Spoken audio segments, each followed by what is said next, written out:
Hey Star Wars fans, welcome back to the channel. Today we are working on a Captain Enoch helmet. This file was actually printed by my buddy Jeremy at Solo Sabers. He printed this up and sent it to me to paint it for him. And I'm just so excited and so terrified to paint this thing because it's a pretty complicated helmet. We got all kinds of cracks in it, and by the way, this has all been finished already with the resin and the filler primers. Go check out my video from the Praetorian Guard helmet that I did, where I show how I finished my 3D printed props. But it's all been finished, and I actually started doing some primer on here already. I'll throw up a little bit of video of what this looked like, but you can see the file was printed in black FDM by Jeremy. I did some resin finishing on it, and then did all of the red filler primer, sanded that all down, and then started doing the white primer.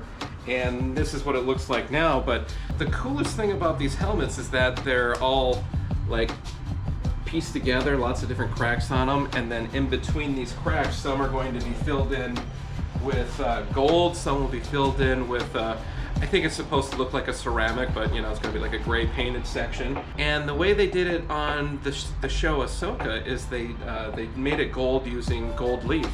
And that's the thing I'm most excited about, because I've never done gold leaf. It seems like a interesting process to try out. I'm kind of terrified of what it's going to go like, but I'm excited so much that I actually bought real 24 karat gold leaf to put on this. Because I figured, why not? It's going to be a pretty kick-ass helmet, so why not use good stuff? So yeah, we're using the good stuff on here. So, but yeah, here we go. I'm just excited to try this gold leaf. So even though I've already kind of started different pieces of the project here, I think I'm going to go ahead and do the face first, because I'm really interested to see what this looks like with the gold leaf on it. So here we go. Let's get started. You know, I did just want to mention quick that I've watched quite a few YouTube videos, including the Galactic Armory video and Prop Shop's video. She did a really awesome Enoch helmet. Followed a lot of the same steps as she did with like I went and took my Dremel and kind of cut into these cracks a little bit, make them just a little bit deeper.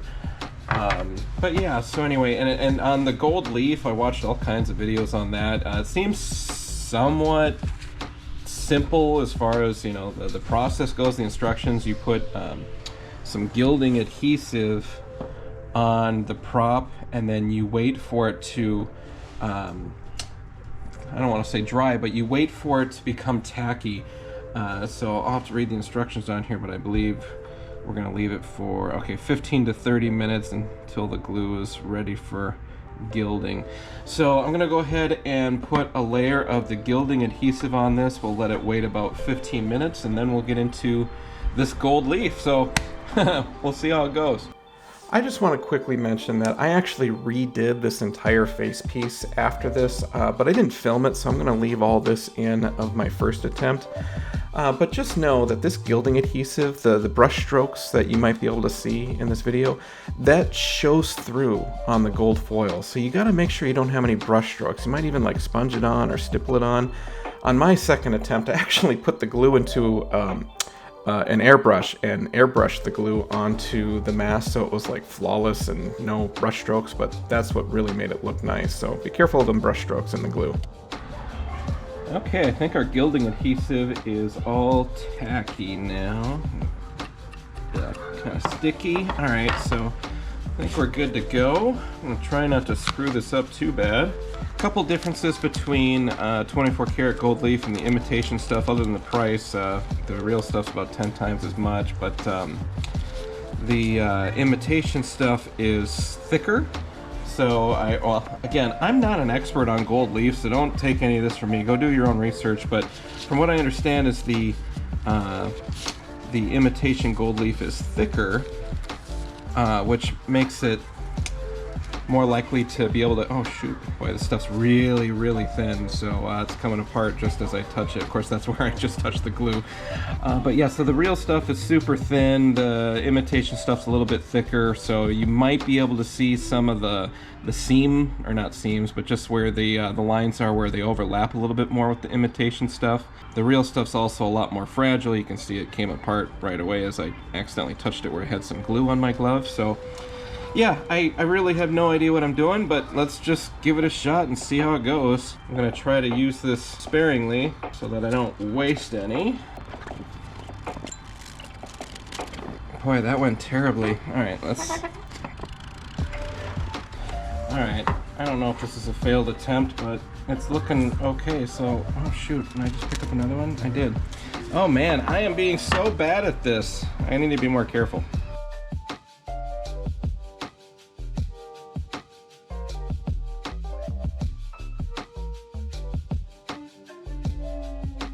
So I am flying through this gold leaf. It goes pretty fast, and it doesn't seem like I'm wasting a ton of it. I mean, there's a lot of dust, but I don't know. I feel like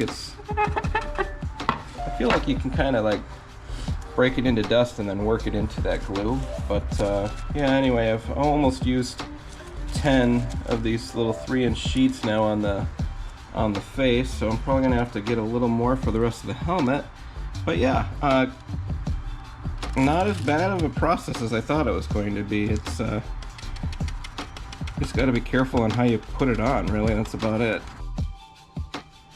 As I'm getting near the end here, I'm just you can see there's some spots where I didn't get fully filled with the gold leaf, so I'm just carefully taking my brush, and the static kind of picks up some of the gold leaf, so I pick some up and then go press it into those areas that it didn't cover earlier,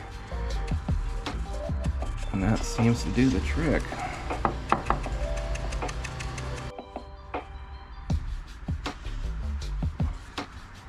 For the gray parts, I decided to just hand brush these and then do some satin finish clear coats over them later to make them look a little more ceramic.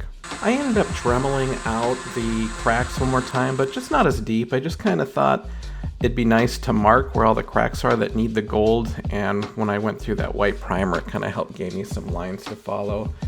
And then after that, I just put a little bit of that gilding adhesive in all the cracks with a precision Q-tip, let it dry, and then went into the gold.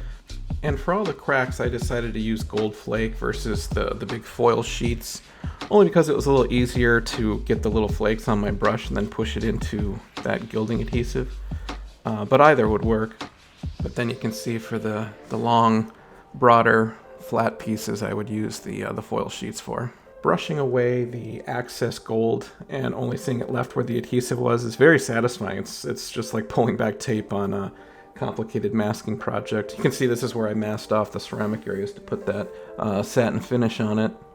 And then we did the stencils. I got these stencils from 3D Fanatics on Etsy. But yeah, they're really, really nice. It's a transfer you put on the helmet, and then I just did a little bit of liquid latex masking on it to give it a weathered look later. Yeah, painted it and then peeled everything back real carefully with an X-Acto knife, and yeah, they looked great. I weathered the heck out of this helmet. I actually did a full live stream on YouTube for like an hour, so if you want to see the entire video of me weathering this, you can go find that on a previous video on my channel. But yeah, we did all kinds of weathering on this thing. I can take you through the process real quick, but I mixed up some black and brown oil paints and naphtha and just did the whole helmet with a layer of oil paint, and then paper toweled that all off. And then I went into the corners with some like a gray acrylic and kind of just gave it little flecks of gray around places, especially around here and here. I did do Lumiluster on these right here, but I didn't do like a gloss black underneath it, so it's more silver than chrome. And then I also did some I did some alcohol weathering that I like to do right here. You can see that's what gives it that kind of like water spotting look in the corners.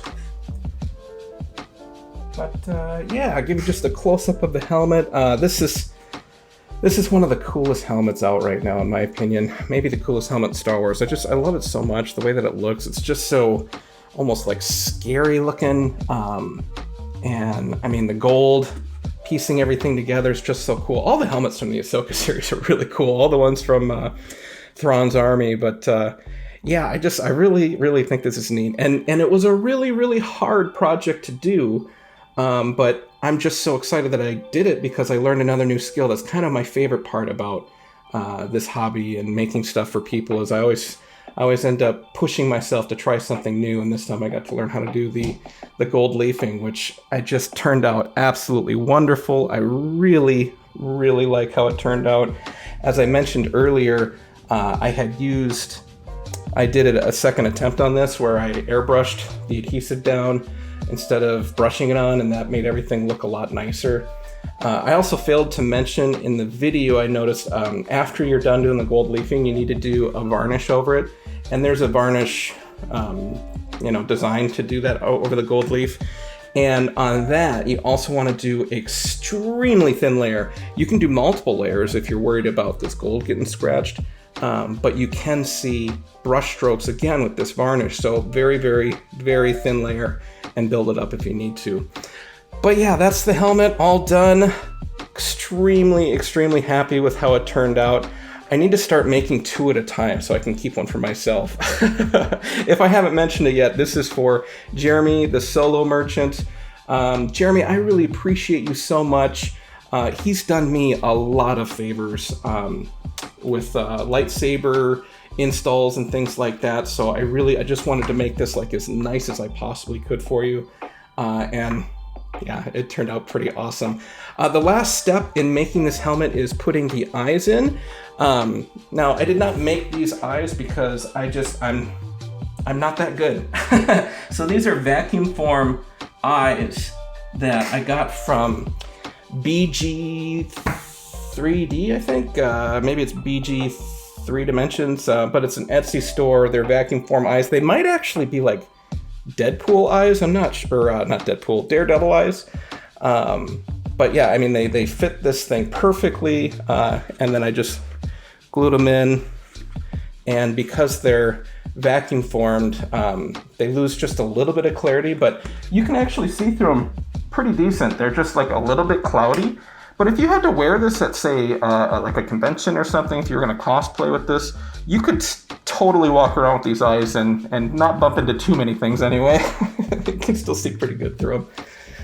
But yeah, that's our Captain Enoch helmet. What do y'all think?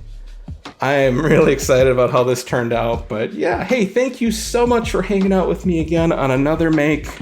Really appreciate you all checking out this content. If you would please leave a comment, let me know any feedback or what you think of how this thing turned out, or if you have any questions of how I did something, or maybe a suggestion of how I could have done something better. Absolutely love the feedback. But yeah, thank you so much, everyone. May the Force be with you all, and we'll catch you in the next one. Bye, guys.